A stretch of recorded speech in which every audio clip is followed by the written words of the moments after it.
This is what I am planning to read in January, and it is more than one book, but the other physical copy is just massive. I'll be showing you in a minute. So I'm just holding this one first. So let's get to this one.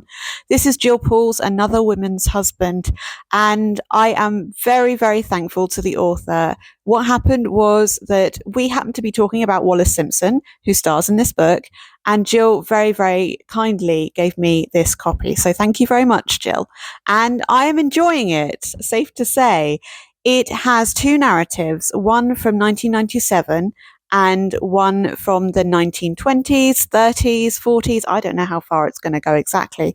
But the historical one, the more historical one, goes through the life of Wallis Simpson as per her friend, who is on the outskirts of Wallis Simpson's marriages and her life. And so we're seeing Wallis Simpson from a different perspective. And the other one in 1997 follows a fictional couple who witnessed Princess Diana's death. And we see their lives mostly in the context of the aftermath of Diana's death. One of them is a film producer and he wants to make a documentary, given that he's witnessed some of the event.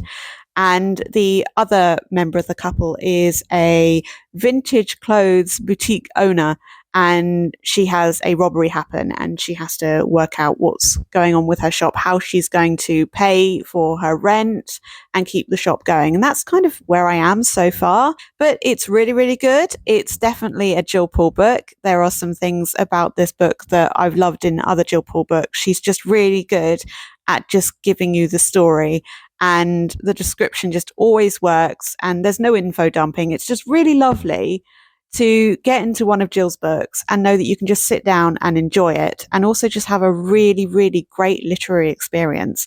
This is actually book 9 of 10 of a particular book list that I've created. I'm going to have to talk about that in another video because I'm going off track. Right, next book. Let's go to, I'm going to put this down here and just carry on talking.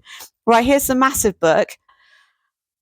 Outlander number 4, Diana Gabaldon. Can I put this down now? Yeah, you've all seen it. Yep, Drums of Autumn. Brilliant. Right. It's heavy. It's like 1,100 pages. They seem to just get ever more longer, each one. And I like reading Outlander in Christmas. Seems really random, I know. But I read the first book, I think I must have started in like September, October, but I didn't finish it until Christmas. And I read it under my Christmas tree. And I remember it being the 22nd of December. And don't get me wrong, I know that the end of the book is really not very nice. And actually, I skipped watching it on the show. I watched all the other episodes, just not those. I didn't want to. I didn't need to. I knew what happened.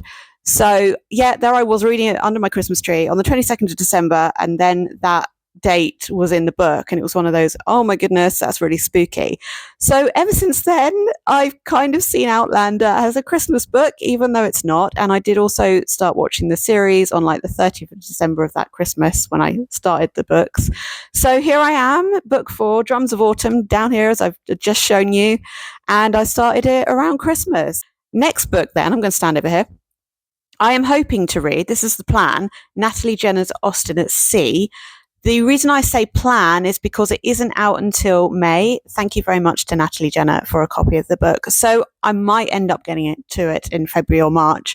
But I think this is going to be my favourite Natalie Jenner book. I have mentioned it before. It is about a group of people, including Louisa May Alcott, who are on a ship bound for Portsmouth from America, and they are going to have lots of fun talking about Austen. They're going to go and see, or at least some of the people are going to see, Austen's brother, I think it is. I think it's the brother, Francis Austen. Let me know in the comments if I've got that wrong.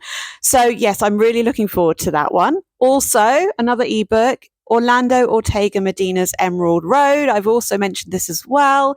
This is a prequel to his current latest book that is out, The Fitful Sleep of Immigrants, which is a psychological thriller.